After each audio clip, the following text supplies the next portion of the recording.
ए भौजी भौजी का हो ओए ताली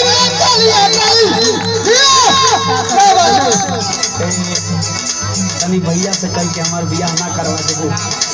अच्छा बड़ा बियाह करके तोहर मन बा। अरे एमे ओमे कुल कही ले लेवनी अब उमरिया भई ना गई बा। अच्छा एमा उमा कले तो यही लिए इतना चलत बा। हां हो बियाह करबा। हां तनी हमरी 3-4 गो सवाल के जवाब दे दो ओकरे बाद तोहर बियाह करवाओ तू। सवाल हां हो मैंने तो के ई नहीं खेलागत कि हम तोरा सवाल का जवाब ना दे दे। तो देख के दिखाओ तनी देखी तो। हां तो तू पूछी के दिखावा। सुना हां सुनावा। रंगना ए देवरू रंगना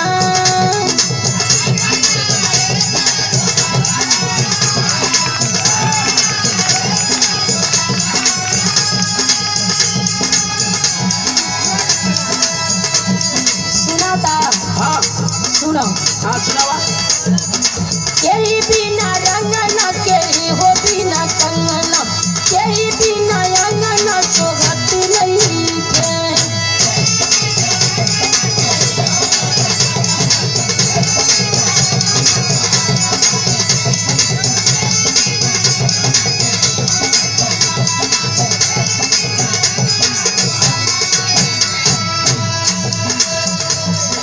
ए भौजी बोला ये तू बड़हन सवाल कर देलू तुमके छोट बुझाता का।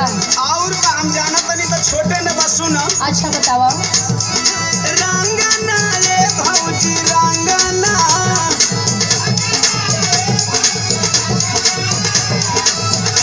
ताली ताली ताली बजाइए ताली ताली नहीं बज रहा है। एड़ी बिना रंगना कलाई बिना भौजी बिना रंगना क्या बात है? चल हाथ बढ़ा तोहरे बिना कुल सुनबा।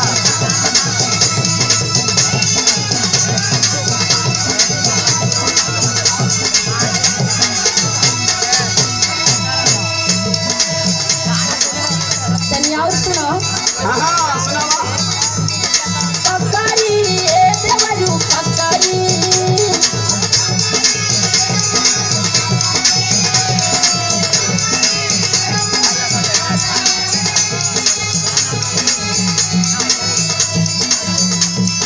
केही बिना कंकड़ी केही हो बिना बकरी केही बिना मछली मारती नहीं है।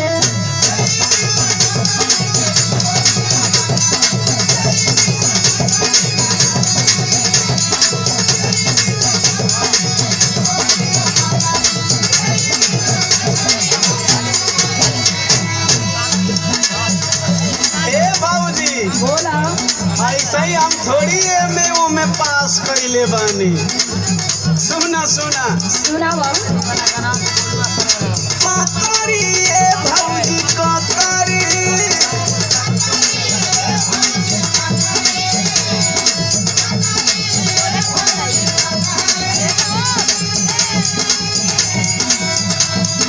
कोई बिना कतरी गड़रिया बिना बकरी माधी बिना मछरी मरत नहीं खे। हेलो धीरज जाकर जहाँ कहीं भी हो हमारे पंडाल के आने की कोशिश करें। धीरज जाकर जहाँ कहीं भी हो आपके पास अगर हमारी आवाज जा रही हो तो पंडाल के पास आने का कोशिश करें। धीरज जाकर जाना भाई। सुना हाँ सुनावा। हरावा ए देवरू हरावा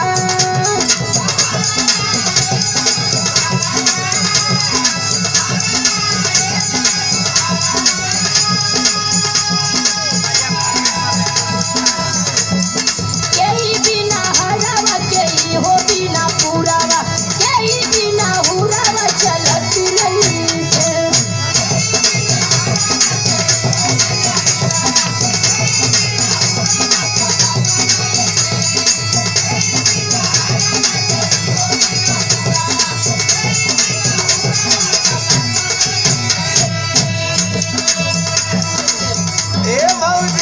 बोला देवर। हम पीएचडीओ कैले हैं ये कुल विषय में। अच्छा हाँ सुना। सुनावा। हारवा ये भौजी हारवा। हरवे हरवे करवा तो कुछ याद नहीं बोलता।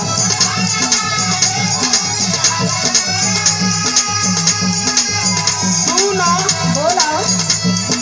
माली बिना हरवा तोहार बिना पुरावा पहिरे बिना हुरावा चलत नइखे।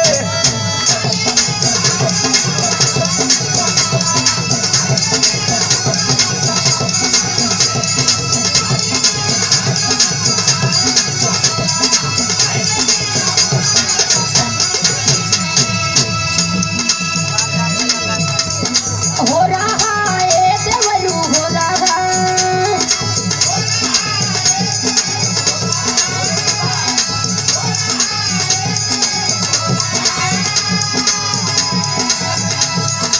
यही बिना हो रहा तेरी हो बिना खो रहा।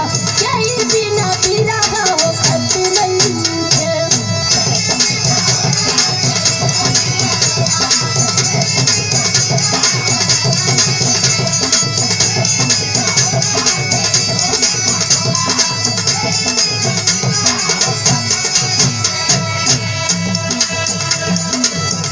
ए भौजी बोला।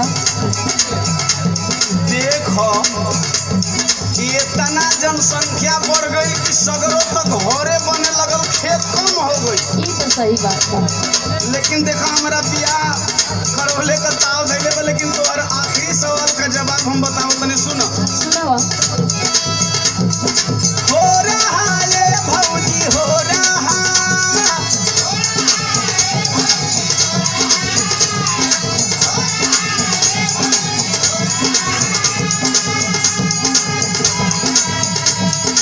ए भौजी का हो? ई तोहर आखिरी सवाल है ना? एकदम आखिरी सवाल है। एकर जवाब दे दे तो तू हमार बियाह बतिवा दे बोलो भैया। एकदम न बतिया दे। का सुना। सुनावा।